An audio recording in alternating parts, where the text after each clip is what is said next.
Hello friends, welcome to a new episode of STRAT India.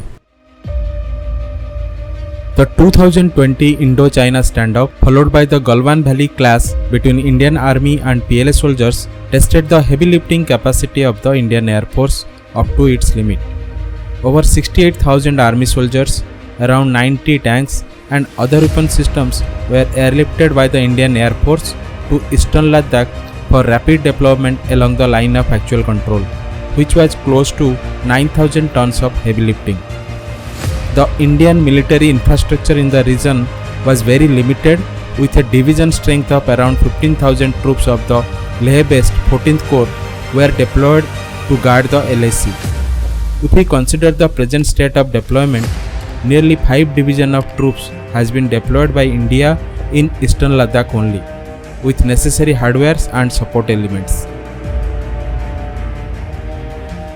As the standoff between India and Chinese troops continues in certain points and high-level talks between two countries have still not brought in any concrete solutions, Indian military has already started to prepare for a permanent deployments in the eastern Ladakh and along the 3,000 km of LAC as a whole. According to the available surveillance and satellite imagery inputs, Beijing has a 3-layer arrangement to project force along the LAC, with border guards forming the first layer, Tibet military district troops as the second, and reserve troops in the form of light to medium combined armed brigades forming the third.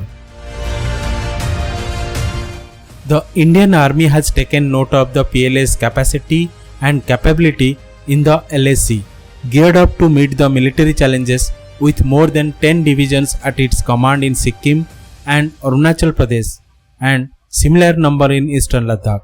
With tunnels under Sela and Nechipu ready to become operational in this summer, Indian troop deployment in the sensitive Tawang region as well as in the eastern Ladakh will no longer be at the mercy of inclement weather. Just as China has undertaken military upgradation along the LAC, India under Prime Minister Mr. Narendra Modi have also responded in similar fashion with both capacity and capability to respond to a Chinese aggression in faster time than ever before in the past decades. Indian Army and Indian Air Force has inducted a number of assets to support its operation along the northern border with more aggressive and efficient manner. Indian Air Force has inducted and deployed S-400 air defense systems as well as Rafale fighters along the China border.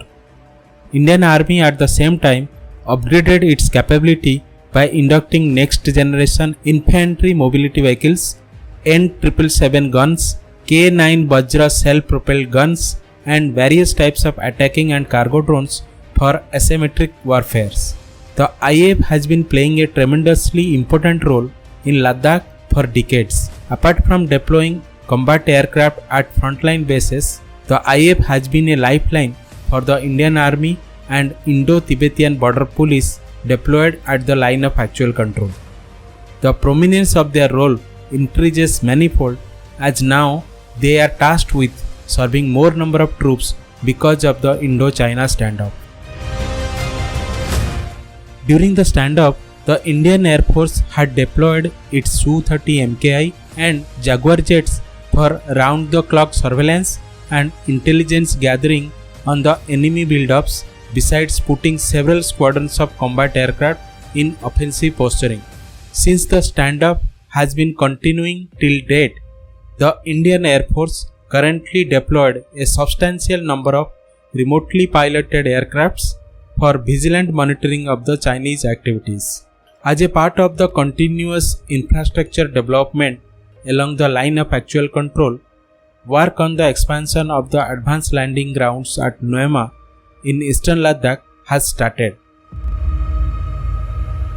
The existing runway will be extended beyond 10,000 feet, making it capable of handling fighter jet operations. In addition to that, the Indian Air Force is also tweaking the engines of the fighter jets so that they can be operated flawlessly in high altitude areas. The outcome of 2020 Ladakh standoff with China has been a blessing in disguise for the Indian Armed Forces as far as defense modernization is concerned. The political setup and military planners worked cohesively during this crisis and outfoxed China in its own game. Thanks for watching the video. Do not forget to subscribe our channel and write your views and suggestions in the comments box. Jai Hind.